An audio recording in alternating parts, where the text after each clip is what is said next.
दोस्तों, अगर आपकी भी कोई जमीन, संपत्ति, घर या कोई प्रॉपर्टी है और उसे कोई किसी भी तरीके से हथियाने का प्रयास करता है, उसमें घुसने के प्रयास करता है, तो दोस्तों ये वीडियो आपके लिए 1 जुलाई 2024 से पूरे देश में नए कानून लागू हो चुके हैं दोस्तों। और आज इस वीडियो में हम लोग समझने वाले हैं, अगर कोई आपकी संपत्ति में घुसने का प्रयास करता है तो आप क्या कर सकते हैं। दोस्तों, जय हिंद, नमस्कार, मैं एडवोकेट आशीष मिश्रा।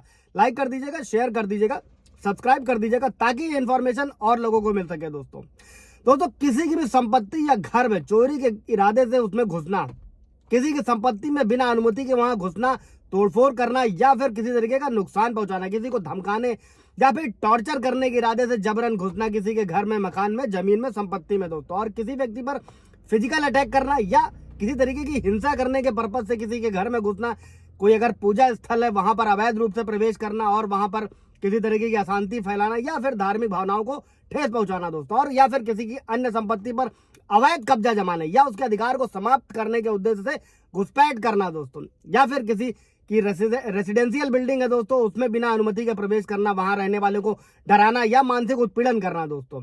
वो चाहे आपका घर हो, दुकान हो, कार हो, अगर कोई व्यक्ति बिना अनुमति के आपके स्थान पर घुसता है, आपको धमकाता है या कोई और अपराध करता है दोस्तों, तो ये कानूनन गंभीर अपराध है दोस्तों। और आज इस वीडियो में हम ऐसे ही अपराध से संबंधित भारतीय न्याय संहिता की धारा 329 को समझने वाले हैं दोस्तों, जो डिफाइन करती है क्रिमिनल ट्रेसपास, हाउस ट्रेसपास। इस पर मैंने पीछे भी वीडियो बनाया हुआ है। अगर आपकी दुकान, मकान, संपत्ति पर जमीन कोई हथियाने का प्रयास कर रहा है तो आप उसके खिलाफ क्रिमिनल सूट दाखिल कर सकते हैं इस धारा के तहत दोस्तों। और आज हम लोग समझेंगे ये धारा किन कार्यों में लागू होती है, जो मैंने ऊपर बताया, इसमें सजा क्या है और इस धारा के लगने पर जमानत मिलती है या नहीं मिलती है दोस्तों। पहले ऐसे मामलों में दोस्तों आईपीसी की धारा 441, 442, 441, 442, 447 और 448 को लागू करके कार्यवाही की जाती थी दोस्तों। और अभी भारतीय न्याय संहिता की धारा 329 का प्रावधान किया गया है दोस्तों, और इसमें क्रिमिनल ट्रेसपास और हाउस ट्रेसपास को एक साथ परिभाषित किया गया है दोस्तों। और इस धारा के तहत इस धारा के तहत अगर कोई व्यक्ति किसी अन्य की संपत्ति में प्रवेश करता है या वहां रहता है,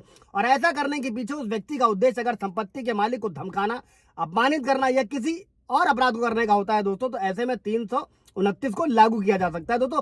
साधारण भाषा में अगर समझिएगा तो जब कोई व्यक्ति किसी अपराध को करने के लिए किसी व्यक्ति के घर में बिना अनुमति के घुसता है, घर, संपत्ति, मकान कुछ भी हो सकता है, तो वो अपराधी है दोस्तों, और 329 लागू होगा दोस्तों। अब इसमें समझते हैं दोस्तों, इसमें 4 सबसेक्शन बनाए गए हैं दोस्तों। पहला ये कहता है दोस्तों कि अगर कोई व्यक्ति किसी अपराध को करने के इरादे से किसी अन्य व्यक्ति की संपत्ति में डराने, अपमानित करने, परेशान करने के इरादे से घुसता है तो ये होगा क्रिमिनल ट्रेसपास।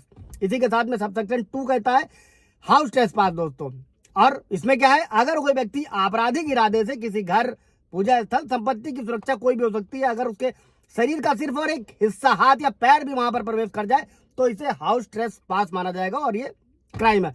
फॉर एग्जाम्पल आपको बताता हूं, अगर कोई बिना अनुमति के किसी के घर में चोरी के इरादे से खिड़की से हाथ डालता है तो ये हाउस ट्रेसपास कहलाएगा दोस्तों। और अभी समझते हैं कि भारतीय न्याय संहिता में 29 में सजा कितनी है दोस्तों। तो इसमें क्रिमिनल ट्रेसपास में 3 महीने की जेल या फिर 5,000 रुपए जुर्माना या दोनों लगाया जा सकता है। और कुछ मामलों में गंभीरता के, अपराध की गंभीरता के आधार पर सजा यानी कि कैद और जुर्माना एक साथ भी दिया जा सकता है दोस्तों। इसके बाद क्या होता है, हाउस ट्रेसपास। इसमें 1 साल की जेल और जुर्माना दोनों लगाया जा सकता है दोस्तों। और चूंकि ये कॉग्निबल ऑफेंस है, मतलब संज्ञेय अपराध है, इस पे पूरा वीडियो है, ब्रीफ में बना हुआ, जाकर देख सकते हैं।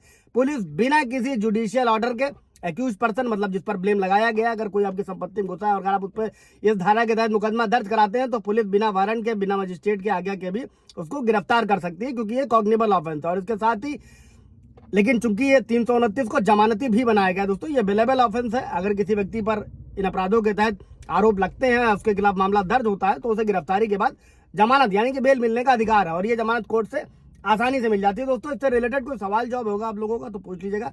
Thank you.